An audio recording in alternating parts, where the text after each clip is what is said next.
SeleCT is just one of those guys who's kind of naturally funny. And Red is one of those guys who observes other people being funny. Even though Red is really funny too, he just doesn't really like to be in the center of attention. Yeah, SeleCT and Red could be great friends, because SeleCT could be the funny guy, and Red could be the guy that's just like... Yeah, I approve. He gauges the jokes. Yeah. He's like, yeah, SeleCT, that was a good one. Yeah. And SeleCT's like, yeah, of course, man. I've been laughing on my own jokes for like 10 not minutes. Bad. And Red's like, yeah. Not bad, kid. Good stuff.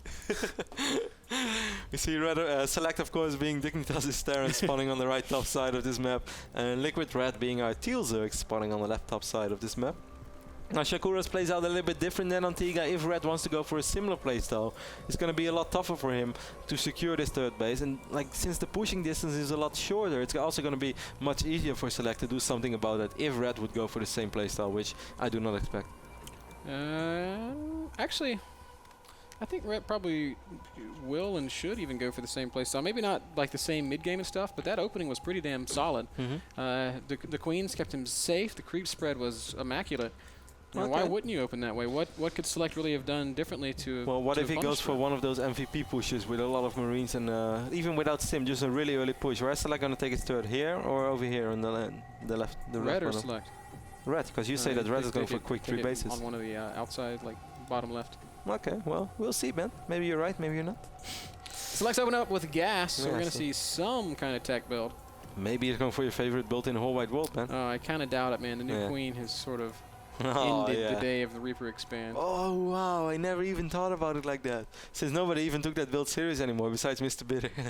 It's really funny, by the way, guys. Like sometimes when we meet up with some pro players and then like we ask them like, do you watch NASL? And they're like, yeah, we watch sometimes. Like, yeah, it's fun. And then like the Terrans are always like, yeah, but MrBitter, you really have to stop with this Reaper expand stuff because it's really not a good build.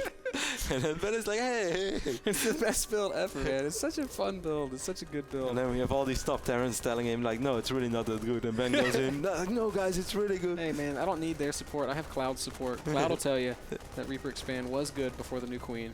Yeah. But the new Queen has killed it. The new Queen has killed a lot of things, like really a lot of things.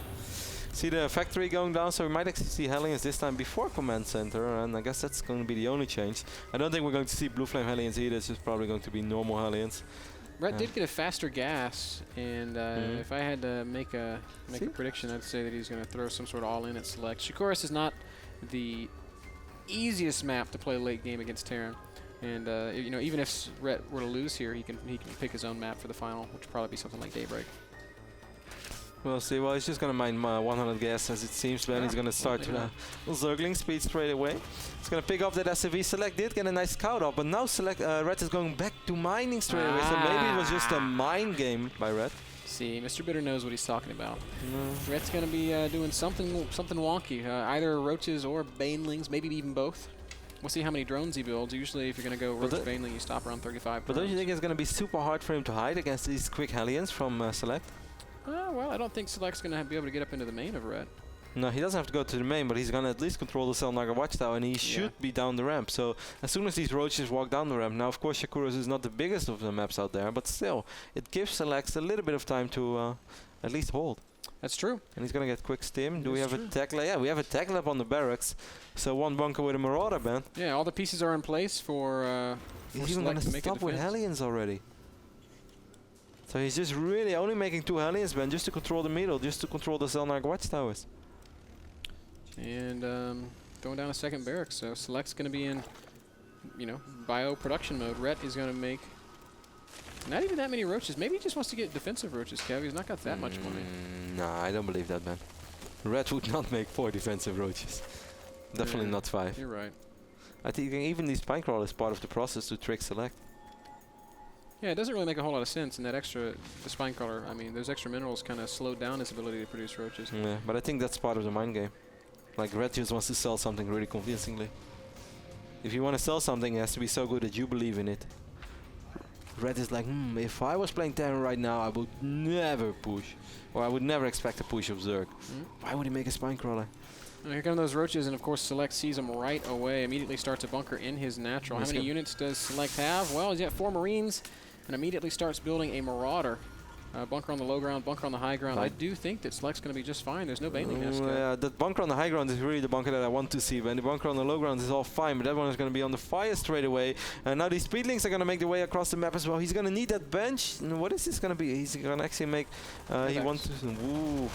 I don't know if Select is going to be just fine, but I think he's going to be in quite a bit of trouble. He's got SCVs there for... Oh, actually, you know what? I think you might be right, because those roaches are already there. Bunker is going to finish. The question is how long. Oh, Supply Depot taking a lot of damage there. No! Red's going to break through. Select's going to try to land the factory there, but I don't think it's going to work. Well, that's not a wall off, right? No, it's not. And Ret is through, and Select is 40 supply down. Oh, but only Zerglings can go through. Roaches can go through, so it's not all bad. It's pretty bad, because these Zerglings are dealing a ton of economic damage, while Select only down to 24 supply. That's it, man. Select is... He is DED dead. Red up at 67 supply. He's killed almost all the SCVs. 16 workers killed means that Select's working on 10 SCVs. He does have double orbital and...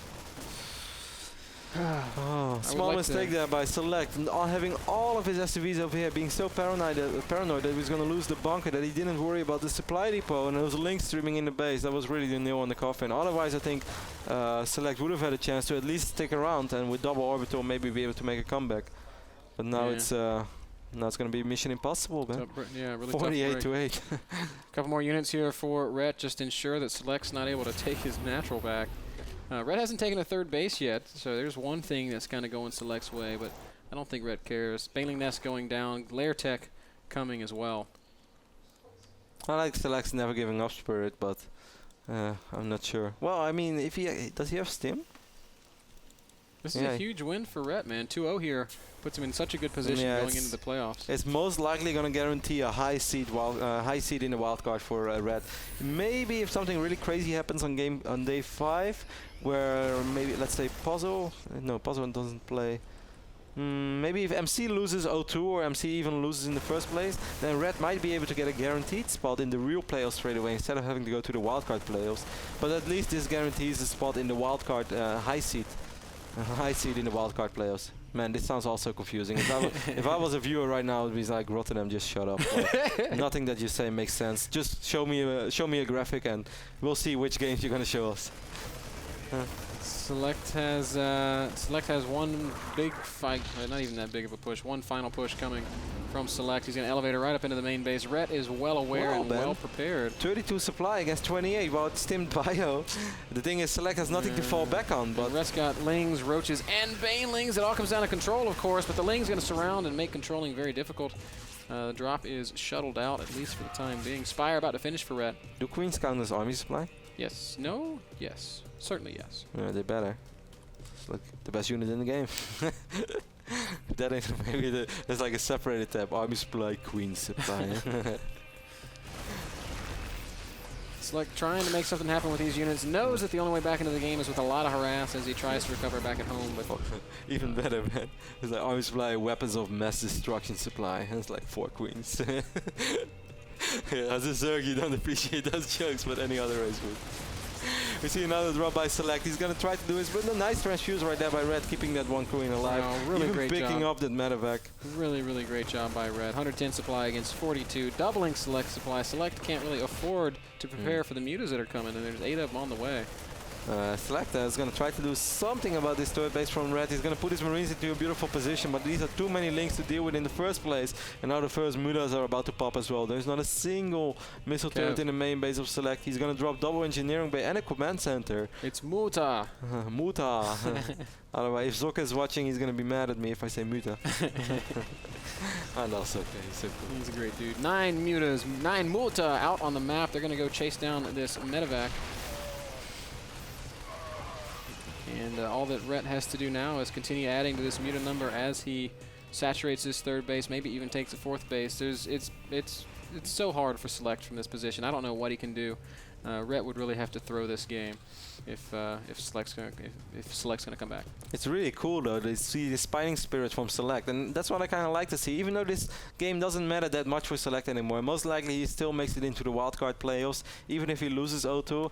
But he's battling for those $150, Ben, and I don't understand that we still had quite a few walkovers this season, despite putting $150 on the line for every single match.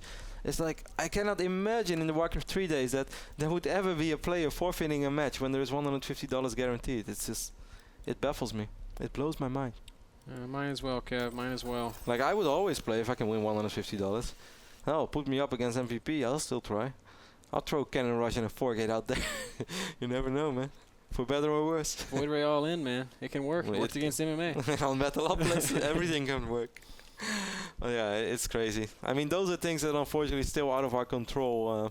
We try to run the league as smooth as possible. We try to minimize, of course, the forfeits and all that. But that's why I appreciate players like SeleCT. They just go all out. Even when they're way behind, they still try to win.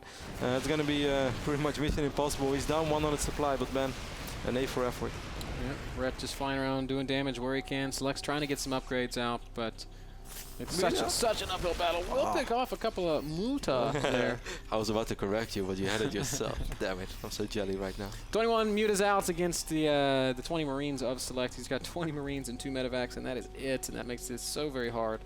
Rhett's creep spread again is... Man, I really like the way that Red played throughout this series. Of course, this game was, well, calling in the build order win isn't really the case. It was just a simple mistake by SeleCT, I think, not having a couple of SCVs there to at least repair the depot. Maybe it would have fallen eventually, but at least he could have bought some time. Maybe get an extra Marauder out, kill a few more roaches, then have enough Marines to actually deal. Well, this goes pretty well for SeleCT. Yeah, if SeleCT wins this game, I think we're going to have the comeback of the century. Yeah, it would be the comeback of the century. Cass would have said he was winning all along, but no, Cass, he was not. And he would have had evidence to fall back on. Yeah. Of course, guys, Cass is sort of a legend in our eyes for winning games against Zergs, where he sort of gets all in, survives with four SCVs in triple orbital against 30 drones, and then ends up winning the games. Happened 3 or 4 times while we cast him. Most memorable is game against Zinho on the Shadow Temple, IEM Kiev. Cass, such a beast. Yeah, Misha, such a good player. 1,500 ladder games last season. Red is streaming in with a ton of Zerglings, man, and SeleCT realizes that despite all of his efforts, it's just not going to be enough. Red takes these series 2-0 as well, and secures himself a spot at least in the high seed of the wildcard playoffs. Very, very nice play there from Red in that final game. Sponsored by Azo monitors, the best and brightest gaming monitors that have ever been imagined. Those were the games for today, guys, because since unfortunately we had a few forfeits, we're going to tell you guys all about it after a commercial break, and of course predictions and division standings, so you guys can see what I'm actually trying to talk about all the time. Stay tuned, we'll be right back.